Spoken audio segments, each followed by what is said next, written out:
Well, thank you very much, and then welcome everyone. I am so humbled and honoured to be invited to be part of this conference, and really delighted and excited to be moderating on this panel. COVID-19 pandemic has definitely been something that we've all faced, but we haven't all faced it in the same way.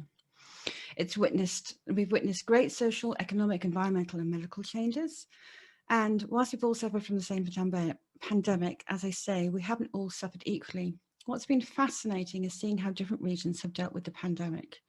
But one thing that does seem to be uniform is that digital transformation and the application of emerging tech has accelerated across the globe and been a key player to the solution to many problems the pandemic has given us. And today we're going to be talking about and sharing their valued experience with our panelists about how emerging technologies have changed the Arab world during this pandemic. So I would like to welcome Laila AL Hadhrami. She's a global award-winning keynote speaker, a digital transformation and smart cities expert and mentor. And we have with us also Ashraf Alastal, who's the digital transformation, works in the public sector in innovation, WSA national expert in Palestine, and his expertise lies in scientific research and digital transformation. And hopefully we'll also be joined by Mr. Ziaullah Bangash, who is an ex-IT minister and advisor for science and technology for the KPK government. So welcome. I would like each of you in turn, Laila, would you please commence to introduce us more fully to yourself and your background? Okay, thank you. It's always, difficult whenever I ask that question to introduce myself. So my name, Laila, like a global name, it's very easy to be pronounced in all the countries and so on. So I have been working in the government sector for 15 plus years. And I have worked in different national projects in digital transformation and recently smart cities since 2017. So that is brief what I can say about myself. And I'm very excited to join you today on this panel with the colleagues. Thank you very much. And Ashraf, we would love to hear from you. Yeah, I'm Ashraf Alastal, and actually I'm a specialist in the field of technology and business development area. During the past 25 years, I was working to burn the candle at both ends. From one side, I was working as a technology and maybe an engineer in the field of information technology and telecom industry. And from the other side, I was working as a business development expert in this area. So I'm having both the skills from the technical and the business background, and this is why I believe that I can share some good information and bridge the gap between technical and not technical people in this regard. That's wonderful. Many challenges that arose in front of Palestinians required them to respond quickly at many levels to lessen the effects and solve as many problems as they can. And find alternatives what the pandemic deterred. You shared with me some wonderful links.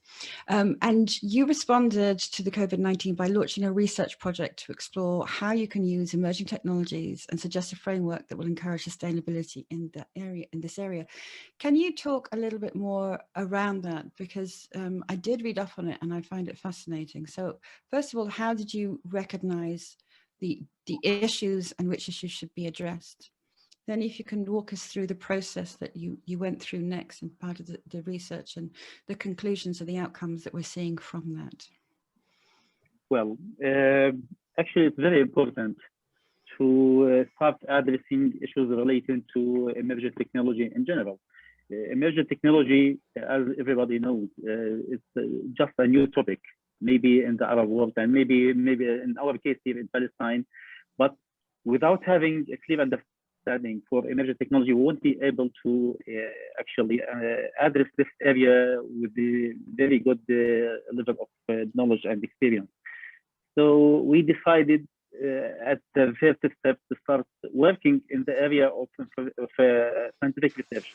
This effort actually, while we are working in this area, we discovered that COVID-19 also is enforcing us to go through the scientific research, which means that it's a must now to start working in this area and start exploring the area of scientific research related to emerging technology. This is the first step. Actually, the issue of emerging technology, it's not a matter of just to respond to the demand in the market. The same way as COVID. COVID, we are having a problem, and this problem is crying for a solution in the market. Emerging technology is not the same. It needs just to add something in advance before we are proceeding and trying to respond for the current impact, negative impact, I mean, that happened as a result of COVID and the pandemic. This maybe prerequisite stage, as if we can call it that way. This stage is related to how we can push technology, because still we are not having a good understanding for the domains that we can apply this technology in. As everybody knows, for example, I'll give you an example. Blockchain, for example, is something new. Most of people think of blockchain as a technology that can be used in the Bitcoin or in the crypto world, which is not accurate. Blockchain is a technology that can be used and address and solve different problems in different domains and different areas, either it was public or private sector. This is because this case actually supported us to start working how we can push technology, how we can think of the emerging technology and think of maybe blockchain as a opportunity that can be utilized and solve the problem in the market. Once we managed during the project that we talked or we started to ask about, what we managed and figured how what areas or what domains of areas that we have to start working on and what are the technologies that need to start with, we started to think or to assess the current opportunities that is currently available in the market. Opportunities, I mean the opportunities, the problems that happened as a result of COVID. This area we started to maybe to make some workshops, some maybe trying to have different levels of data collection stages in order to understand the need that happened as a result of COVID. And we managed to focus on the area of municipalities as a public sector organization. We managed to address around 30 challenges. Those 30 challenges, we worked to prioritize these challenges so that we can focus only on the challenges that really crying for a solution.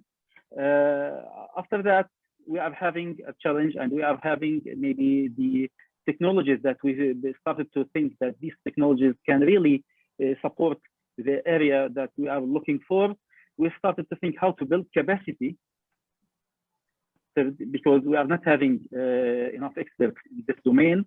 So we started to build capacity and to support entrepreneurs to start thinking of innovation, how to use these technologies and to use the results of the research that we already just started in order to solve the problems and maybe challenges that we managed to address previously.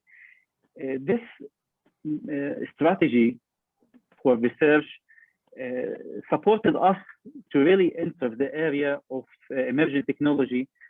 I'm talking with you now, and this is the first time that we have to say that here in Palestine and in Gaza, we are having around 5 to 6 projects that will be converted into a startup very soon as a result of this research. Given that, during the past maybe 7 to 6 years, we wouldn't be able to have a startup in the area of emerging technology successfully, because the entrepreneurs, they were thinking of the technology as something that can be used without assessing the need of that technology. Everybody must know that whenever you are trying to use a technology, you have to think of technology as a tool or as something that will add to increase the performance, that it will minimize costs, but without having a clear understanding for the benefit of the technology that you are trying to apply, you won't be able to have a successful startup at the end and successful implementation of that technology as well.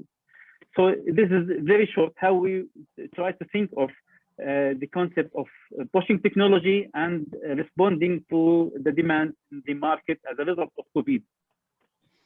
So can you tell me a little bit more about who was involved in the workshops and how you structured them? Because to be able to have a look at all of the issues that were on the table and then be able to prioritize them and then move from that and be able to identify the right solutions. I'm really fascinated in that process, and I'm sure that when we hear from you, when I move to Laila, that we'll hear similarities between how she's structuring the process and getting engagement with smart cities. So I'd be fascinating to hear first from you a little bit more on that. We were thinking of this issue as first how we can address the pop-up technologies for the context of Palestine and Gaza, because we are here launching this project in Gaza. As you know, not all technologies will add the value for all countries and for all cases. There's a difference in the cases and different in the context that we are trying to apply these technologies in. So we were trying first of all to have some maybe cooperation with the academic professors and supervisors in this area, and try to have a workshop in order to understand from them their views regarding the new technologies and the emerging technologies in this area. We worked and they managed to maybe to supply us with the technologies that they believe that it will add the value from their side as academic professors. We thought maybe the result actually was something, was a list, a list consisting of maybe 15 to 20 emerging technologies that can be utilized. We started to focus on this area by a second workshop, which is consisting of information technology experts in the domain, in the different domains. Those information technology experts came from the public and private sectors, organizations and companies, and they are representing maybe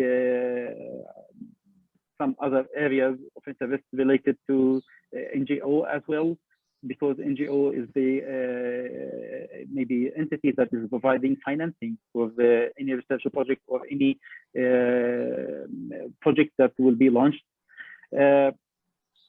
After we managed to discuss these 20 emerging technology, the experts, information technology experts, they prefer to start working with the mainly three technologies that we really, it's suitable for with the context of Palestine and the context of Gaza as well.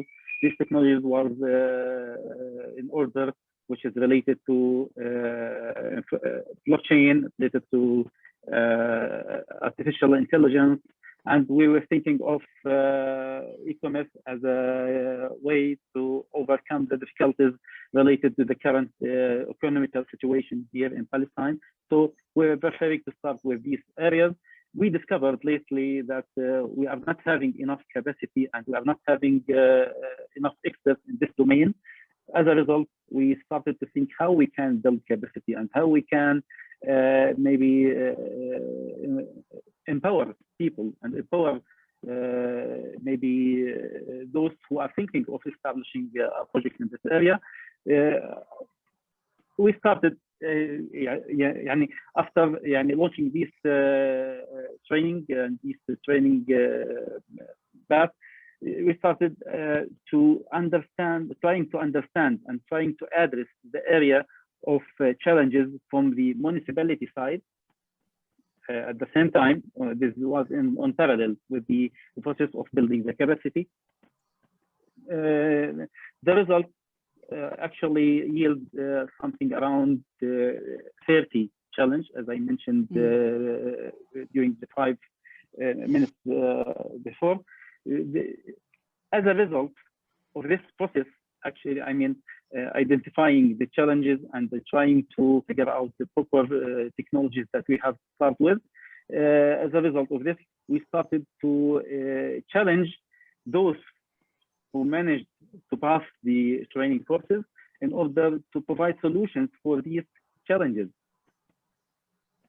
And Indeed. this was under the supervision of maybe an expert in the field and in the domain of emerging technologies from the countries around us.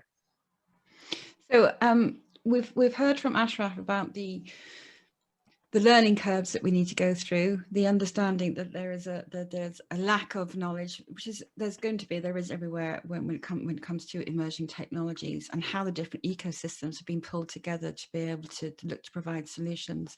Laila, I'd love to hear more about your experience with the Smart City Ambassadors program that you have running, and indeed what's led on from that. So we would love to hear from you about that. Yes, Bridget, it's really interesting what Ashraf just shared with us, and let me maybe go back to what just Ashraf shared with all of us.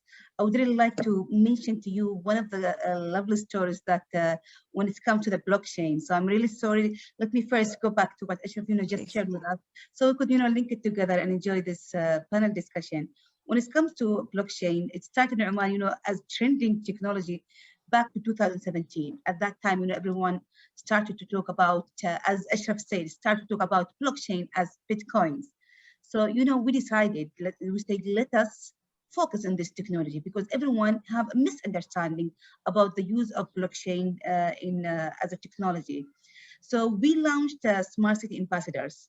As soon as we launched that initiative, the aim of that, and maybe this will be very interesting for Ashraf or any other organizations in any place, that they can adapt this, experience, because we have implemented this and we won ITU as a best innovation in building capacity, and it was, built as a zero cost. There was no expenses except, our own human resources. So we said, if you want to talk about blockchain technology, how can we be very close from the people? How can we let community understand what is blockchain? How can we erase the misunderstanding that's not just Bitcoin and so on? So we said, let us launch Smart City Ambassadors who they have the passion to speak about this technology. It was really challenging. Everyone, they said, we don't think you are going to succeed on it, because when we started talking about that, it was back in 2018. And we launched it officially in 2019, and that was before the pandemic. So when we started this, we got 6 people, 6 speakers from different cities around Oman. And the good thing about that, because usually when you are speaking about technology, for example, if you bring an expert from another country, people, they will not have that trust. They will say, okay, they can do it, but we cannot do it.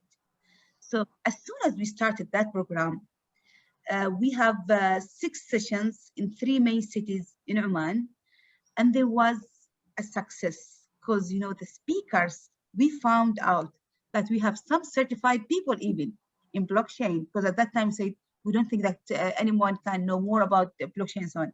But we found out that we already have certified people who with their master degrees or PhD in blockchain and so on. So they started delivering the content in an easy way for the community to understand it, because most of the content you'll find it in English, but to be in Arabic, that's really challenging. And this is a good opportunity, as this is the Arabic week of blockchain. Our speakers deliver the content in Arabic, and it was so much a friendly content to be understand from all the different participants who attended these workshops. And the good thing that these speakers, they gave real examples. How can we use the blockchain? They say, we can use the blockchain, for example, in the online voting. We can use it in the smart contracts. We can use it as a security and so on. So there were some real examples, and the good news about this, because we started with the building capacity. Now we have some smart solutions in blockchains in Oman.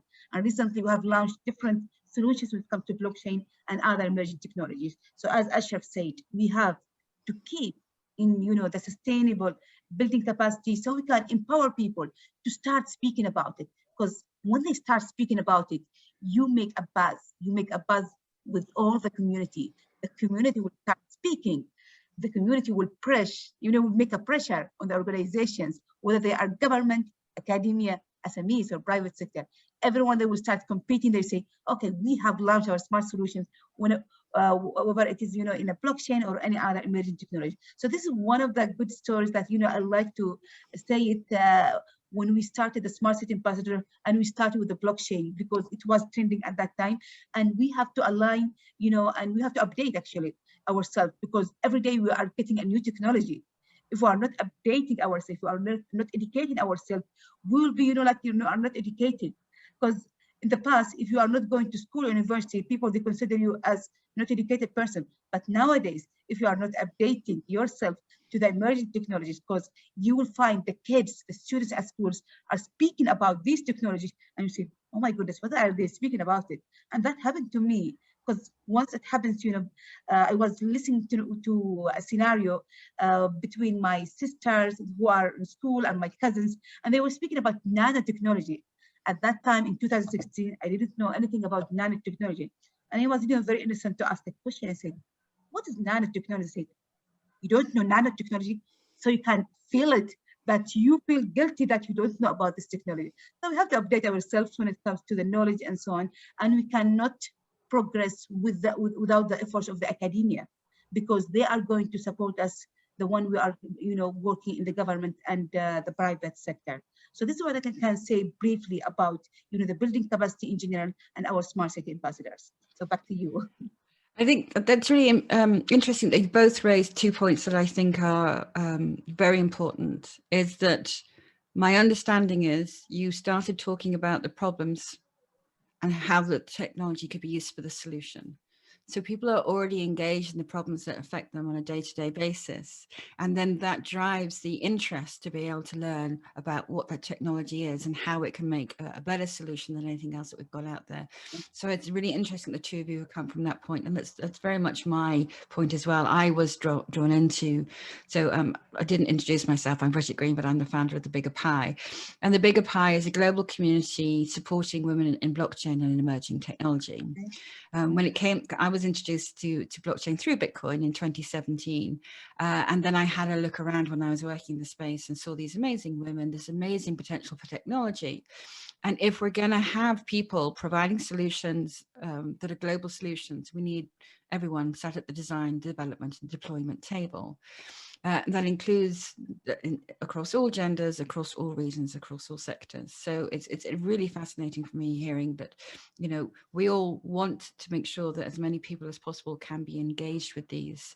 And I think particularly when you're looking at community projects, it's understanding what are the problems that we have and making sure that those people are part of the design at the table. The second part is this continuous learning. My parents were one generation where you would go to school, you could either through apprenticeship or through university be qualified in your job, and then pretty much be expected to be qualified in your job all the way through. And now, as you say, we have this need for everyday continuous learning. And that's one of the things I think this conference is so vital for. It's to spark the interest, to create the connections, and to be able for us to be able to learn more from that. But you mentioned there that the blockchain was the first way that you looked at the smart city ambassadors. Before we go back to Ashraf, Laila, can you talk to me a little bit more about what you have now, the central hub that you've got for the smart technologies that you have in Oman?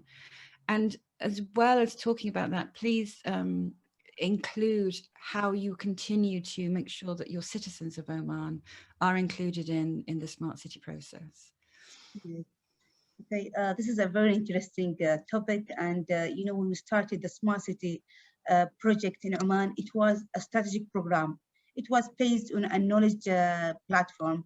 So we're just mostly concerned with the building capacity, making hackathons, so we can, make a buzz. What are the smart cities? What are the emerging technologies? At that time, we wanted, the community from all the different sectors to understand what do we mean by smart cities or the emerging technologies, how we can empower, the citizens, the different organizations when it comes to these technologies. So during, 4 years, starting from 2017 till the end of 2020, it was just talking mostly about it and, marketing for the smart solution, if there is some smart solutions. What we did now in 2021, we started the second phase because we succeed in the first step. And sometimes people, they say, why you keep making a lot of building capacity and workshops? Because sometimes people, they will attack you. They say, we need to see something tangible and so on. It's very important to start very proper with the, the knowledge and so on, because if you want to succeed, you have first to educate everyone. You have to let everyone engage. So that's what we did on the first phase. The academia, the private sector, the government, the SMEs and so on, and the individuals, because some of them, they were just interested about, for example, these technologies, and they came and they conducted some workshops. I remember one of the workshops, there were some, housewives, moms, they attended these workshops. They said, we are really interested to know about these technologies. So that was, the first phase that we succeed. I consider also that we succeed. Why? Because now on the second phase as 2021, the program became a national project in Oman. So now it is under Oman 2040 vision. And now we are starting working in real projects. Now we are starting to have pilot projects, for example. We have different cities in Oman, different blocks that we could work on it as a pilot project, how we are going to transfer it as a smart and sustainable cities. Because we succeed with the knowledge side. Now it is the implementation phase. So we have our main, and when it comes to the smart city, it's not about one organization that lead that project. It's about all the sectors in the country. So we started that project with main stakeholders. So when it comes to the smart city, you need the governors, in my country, and we have 11 governors. So they are our main stakeholders. And we have also the team of the urban planning, because the base of the smart city is the urban planning. Without them, we cannot succeed. So these are the main, let's say, stakeholders in this project that lead it together. And beside my organization, that is, Ministry of Transport, Communication and IT, MTC IT, we are just, the project management for this project. And we are trying to link everyone. When I say to link everyone, they are, as I said, the main players of this project are the government sector. And why we need the government sector? Because we need governance. We need to update our policies. We might need a new regulations. We need new models to be followed up and so on. Then the second one is the private sector.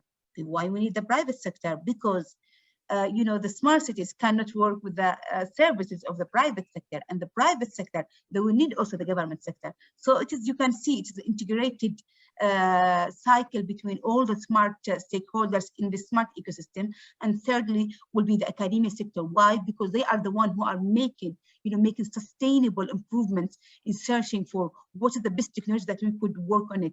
And we have recently a lot of researchers who started writing research about smart cities. So we decided to make them part also of this project. And the SMEs. Why SMEs? Because in case we want to create digital economy in Oman, we need to create more jobs for the citizens in Oman. We need also to empower these SMEs, because they are the one who are going to implement the solutions of smart cities. And finally, individuals and the community, because they are the main players who are going to receive the services. So let us say the city that they are going to live on it and feel happy and safe. And I always say a smart city means that I'm living in a city where I feel happy and safe in that city, and I don't want to leave it because I'm really, feeling safe there. This is, how I can say that we are trying to engage all our stakeholders in this project, and it's going to be like from 2021 till 2024. Okay, very interesting. And you mentioned as well about Ashraf, about building to maintain the sustainability of the work that you have already done, is that you need to build an ecosystem consisting of 3 integrated platforms. So can you talk to me more about the platforms that you've got? Because it's fascinating for me to see how you've independently following what I consider to be similar tracks, although I understand there's uniqueness in each of them. Yeah, true. Actually, sustainability, one of the most important challenges that we face in our context, to continue the process of analyzing and assessing technologies and the opportunities that can be existing in the market. It's very important to have something that will add value after we finish the research project that we are working on.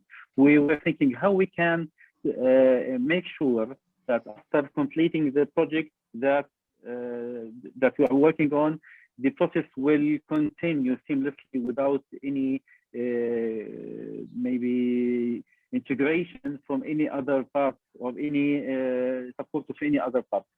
As a result of this, we were thinking that it's very important to start from the concept of open innovation. Open innovation is very important because it's going to link academia with the industry, with the maybe entrepreneurship sector, private, public sector. All stakeholders will be connected through this open innovation platform. The idea of the open innovation platform is that all those who are seeking for the solutions, they are facing a problem and seeking for solutions, they are going to list these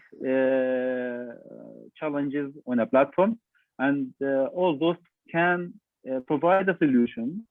They will be try to solve these solutions or to solve these challenges through this platform, which means that all those solvers and seekers will be existing in one platform so that they can interact with each other and solve the challenges.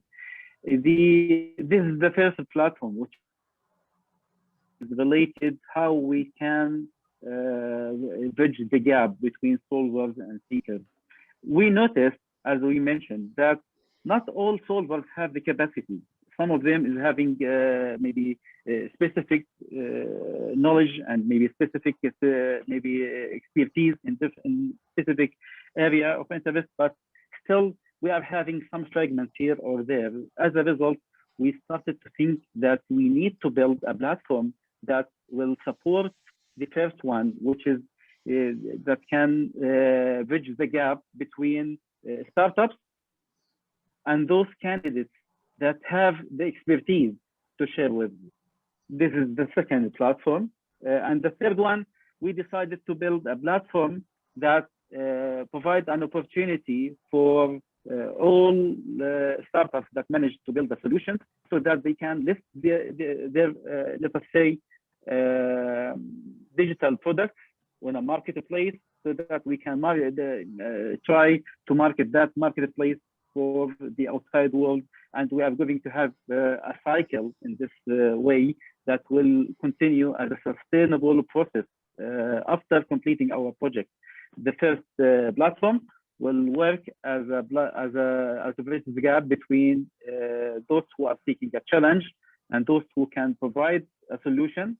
The second platform will try to cover the fragments in the area and domain of expertise that can be existing at the solver side.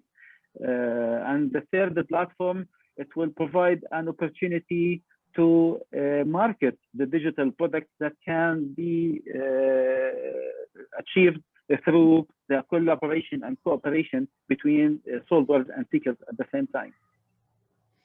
And where are you in that phase? Well, currently we managed to complete and to launch the first platform, which is, we name it iPark.land. The iPark is the first platform that will provide an opportunity to bridge the gap between seekers and solvers. It's currently working and in operation. And we are about to launch the second platform next week, which is will work to bridge the gap between startups and those who can have some experiences that will add value to the startups. Within the next 2 months, we will launch the third platform, which is the marketplace. And the experience, those with the experience, is that within Palestine, or is that also for the outside world to have opportunity to lend their expertise? To the outside world? We're starting with the Palestine, but the vision is to work in the second phase with the area that we are working on, which is the MENA region. And for sure, we are having, or we are aspiring actually to bridge the gap, not with the regional area and the MENA region, but also we are thinking of how we can bridge the gap with the entire world through this platform and provide an opportunity for companies who are having solutions or challenges outside Palestine, and giving an opportunity for the startups inside Palestine to start working and maybe solving problems outside Palestine that can be existing in any other country or any other place, and vice versa, which means that whatever company that can be existing, I mean startup company that can be existing outside Palestine can take place and maybe start working to solve a problem inside Palestine as well.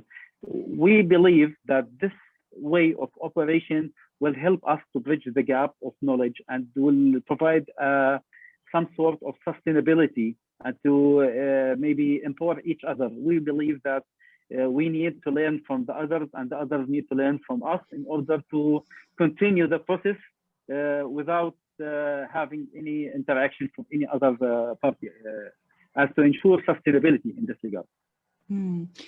That's one of the things that I love about nascent technology, is that we're all learning, and the collaboration that is available that I see in early stages when there isn't best practices, when we're still figuring out, we're still building the plane as we're flying it, we're still building the bicycle as we're cycling, whichever analogy that you like.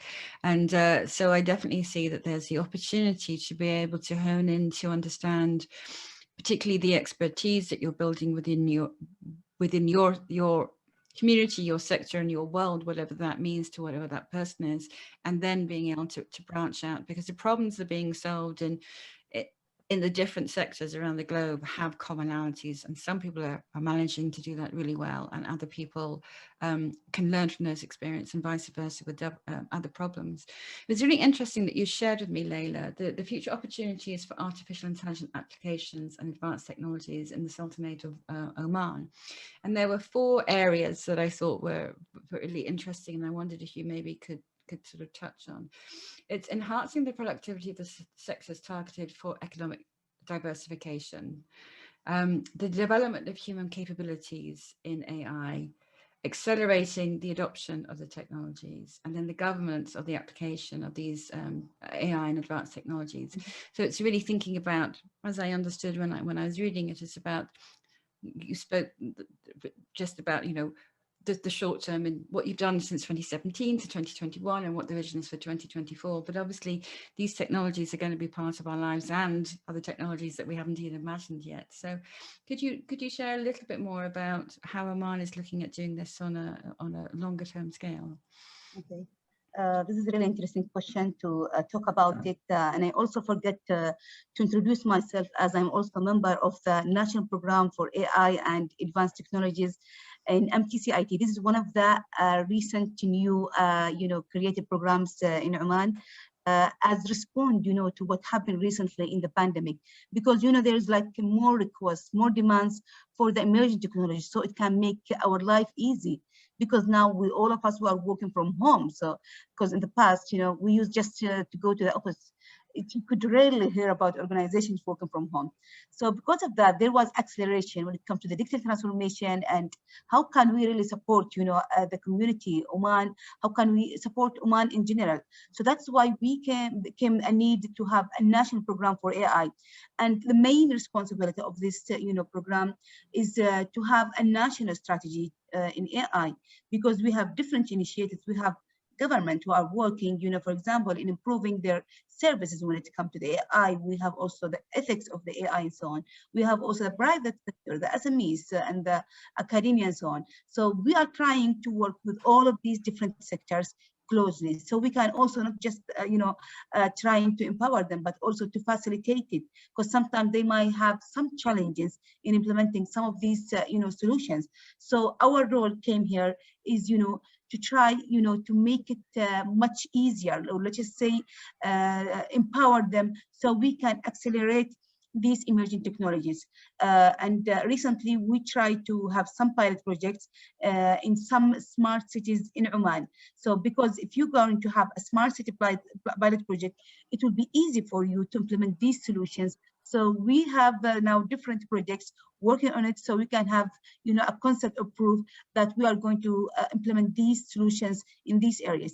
If we are going to succeed and empower these, for example, companies who are working in these solutions, definitely we are going to succeed to implement these solutions in different areas in Oman. So this is exactly what we are trying to do through the AI, you know, national program in Ministry of Transport, Communication, and IT, because it is, you know, the technology era. Nobody now, you know, because one of the things that we have also changed is the policies. The employees, they used to use the desktop. Because of the COVID-19, we changed even also the digital transformation plan. It's because of the financial, you know, sector, because organizations, they used to buy, for example, the desktop. If you want to accelerate the digital transformation, no more desktops, because you want also your employees to work also from home. You don't want your employee to say, I cannot work from home because I don't have my laptop. My desktop is in the office. So you can see we are also changing the policies, the strategies that we used to work upon it. No more meetings face to face, because, you know, in digital transformation and AI mostly, we used to drive for 1 hour sometimes. Sometimes, you know, we waste 3 hours just in order to have one meeting, and that meeting is just 30 minutes. So 30 minutes just, and you drive 3 hours, 1 hour going and 1 hour coming back, and, you know, sometimes you get in the traffic. So now, although we started going back to the offices, but we are still now using the online meetings. Whenever we get somebody from outside, they say, we need to meet you face to face. Say, it's better to book online, because we found out that we became more productive. We are now able to meet more people. We have made the process shorter. We used, you know, to meet people, for example, in weeks or months, let us say, because, you know, we say, oh, we are really busy today. But nowadays, in one day, you can have 4 meetings sometimes. So you can see how we are now making things going better because of the pandemic. So we accelerate the process, whether it is in digital transformation or any other kind of services in any organization or any sector. And I'm sure all of you will agree with me with that thing. This is the only blessing thing about COVID-19 that accelerated the digital process in most of the organizations.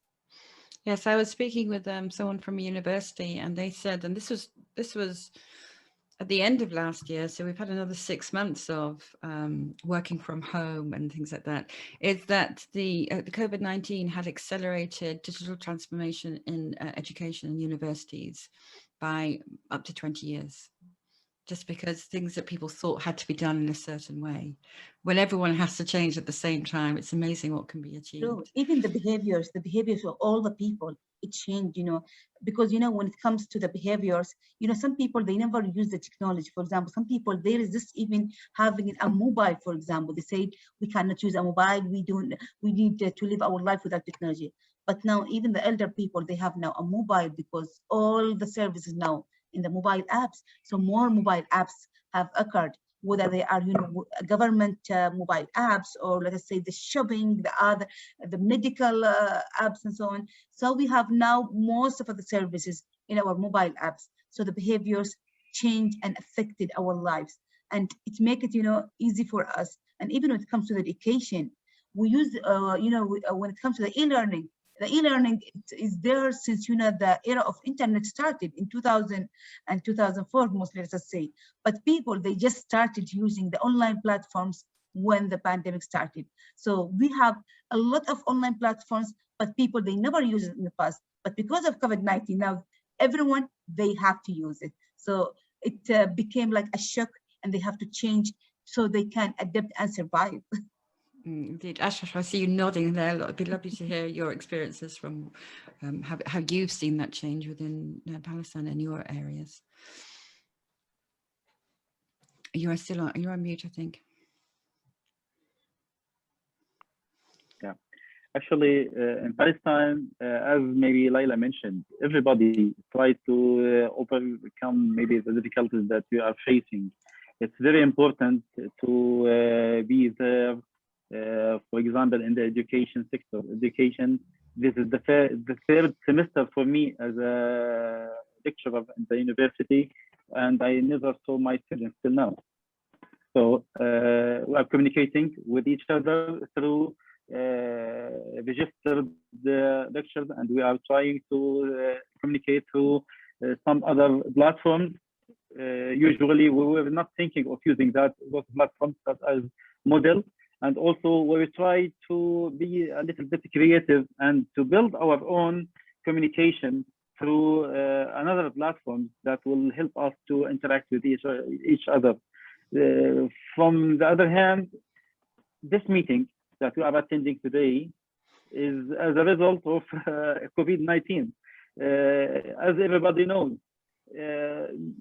maybe before COVID, it's not common. Was not very common for any two persons to start talking and see each other through a video conference application. We were using this just for to see our friends and family who are not available at our side. But nowadays we are just using these technologies for the virtual conferencing. We are using these technologies for virtual workshops, and we are using these technologies actually to teach in the university, and actually to use these technology actually at the level of school. So everybody can share the same knowledge and experience as a result of COVID-19 that enforced all people at all sectors to find a solution that can bridge the gap. Definitely, we have not to stay at the current position and waiting for COVID to end up. It will not end up this way. So we have to adapt and to try to solve the current situation and provide solutions until everything clear up. I believe that after COVID, the era of after COVID, we will continue using the virtual conferencing, and we will continue using actually the e-learning tools that just mentioned, as mentioned, Laila.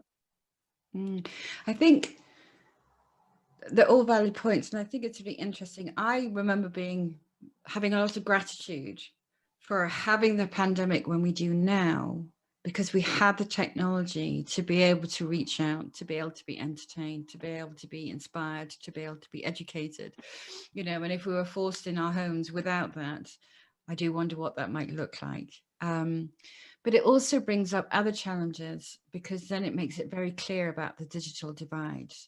So for those of us who do have access to the hardware, the software, and the broadband and the data, it was easier for us to transition. But for other people who, as you say, were resistant to using this technology, then they couldn't get out there, and then they had to, how else do you order the technology but without the technology? I think that's something that we very much need to address. And the second part on the education is, yes, I think it's very smart that we think about how we take our meetings, but sort of going all online without having that opportunity to have a different environment is really important. I know that a lot of companies have spoken about the difficulty for what's the word, innovation. They've had difficulty for innovation, which is the complete opposite from the stories that we've heard from the two of you, but they've had a difficulty of innovation when the teams have been working remotely. But I wonder whether it's because the teams are working remotely, or it's because we're not having novelty in our days. We're not having these serendipitous interactions or observations as we're traveling from one place to the other that sparks this creativity. Yeah. Or we don't have opportunity when we're traveling to have that time not in a meeting. So I think there's an interesting balance that needs to be matched. And there is no excuse now, you know, Bridget, because in the past, people, they used to say we are not empowered, our companies are not investing on us.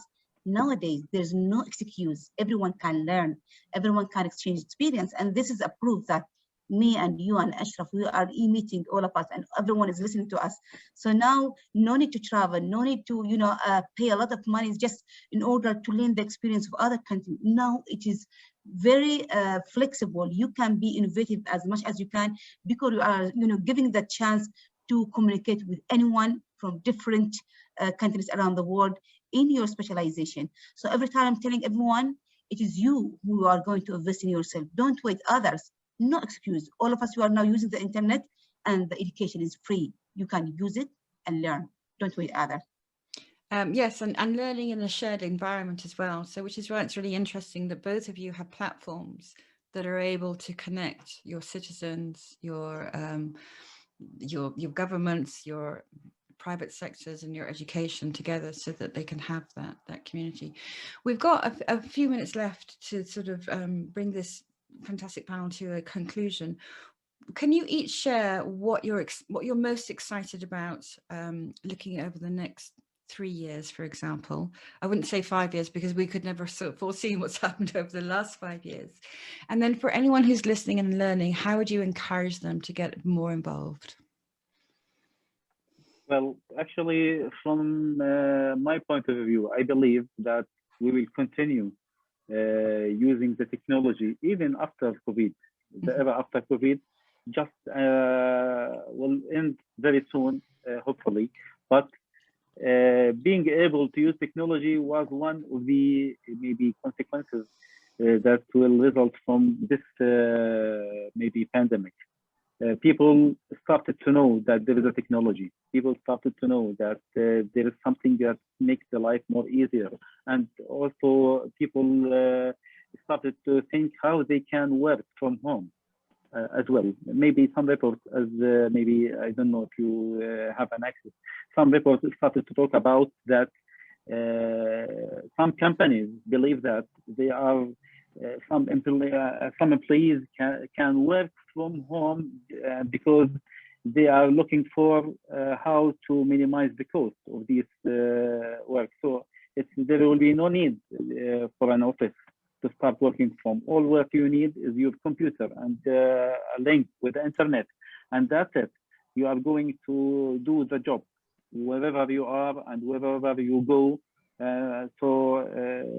This is maybe one of the benefits, if we can say that, for the consequences of COVID.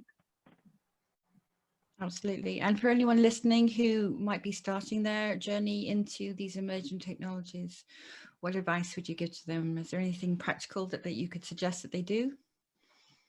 Well, emerging technology, actually, it is maybe it will continue to be an important topic to be addressed and to be explored, because as we can see, we are trying to utilize a benefit and we are trying to solve a problem. So whenever we are having a better understanding of the emerging technology, we will be able to convert the problem into a success at the end. So the ability to build a sustainable methodology or strategy that will help to bridge the gap between those who are having a problem and those who are having the capacity to solve these problems will help to maybe make the process sustainable and to continue developing this area of technology as well. And it'd certainly be fascinating if you came back a year later and told us what the experience has been a year on and how those ecosystems were developing. And Laila, the same question to you in terms of what you see in the next 3 years. And if people are listening in and thinking, how can they get more involved, what would you suggest to them? Well, I could say that we are going to progress more and more. And, you know, if you are not going to progress, you will be behind. You know, in the end of the line, as we said. So in order to survive in this market, or let us say around the world, globally, you have to keep improving and you have to keep the innovation as priority, because, you know, when it comes to the emerging technology, it's part of the innovation of your organization or your country. And there's nothing impossible. Don't think about the emerging technology as something difficult to be implemented. Think about it, you know, as, you know, like, let us say a small step. For example, how I'm going to improve this service that I have it in my organization. And sometimes if you have a national project, also think about it, how I'm going to, for example, to increase or let us have improvement when it comes to the level of the citizens. So don't think it is impossible. You can do it. So start thinking smaller and then start, progressing your idea. And then as soon as you improve the idea, then you will know which technology that you are going to use. Because as we said, from the beginning of the panel, the technologies are changing day after day. Today, people are spoken about blockchain. Tomorrow, we are going to have another trending technologies. So keep updating yourself, keep learning, keep communicating with me, with Ashraf, with you, Bridget, with anyone, because now it's very easy now to exchange ideas and knowledge with anyone around the world. So if you have any idea or any project, start working on it and believe on it. And believe me, you're gonna see the fruits of your project, and you will also not believe yourself. You say, I did it. Yes, you can did it, and all of you can did it. So keep just in your seeking for this, succeeding your projects when it comes to the improvement and innovation. This is all what I could say, and wish the best to everyone, and keep communicating and getting the knowledge from anyone that you can find through this, virtual, let us say, platforms and the online platforms that we have it everywhere. Thank you both very much for taking us up to the 4:30 now. Really great insights and sharings. I'm very excited to find out the progress that's happening in both of your areas. If people want to reach out to you, what's the best way for them to be able to get in contact? Is LinkedIn a portal for you that you're... I'm very active on LinkedIn. They can reach me there anytime, and it is the best platform for me to learn. Keep learning there. Okay, and what about for you, Ashraf? Well, the same. I believe that LinkedIn and maybe whatever platforms that can be available, I'm open to use it and to communicate with any person around the world. Wonderful. Thank you so much, thank you so much for your time, and thank you very much to the to Iman and the team behind the Arab Blockchain Week and this emerging tech conference platform as well. Thank you very much, everyone. Yeah. Thanks, Bridget, and thanks, Thank you so much for everyone. Hope we could meet face to face one day, and keep safe, all of you. Yes. Yes. Okay. Hopefully. Okay. Thank Thanks, you so much. Iman and Rudy. Just All right. jump off now. All right. Bye bye.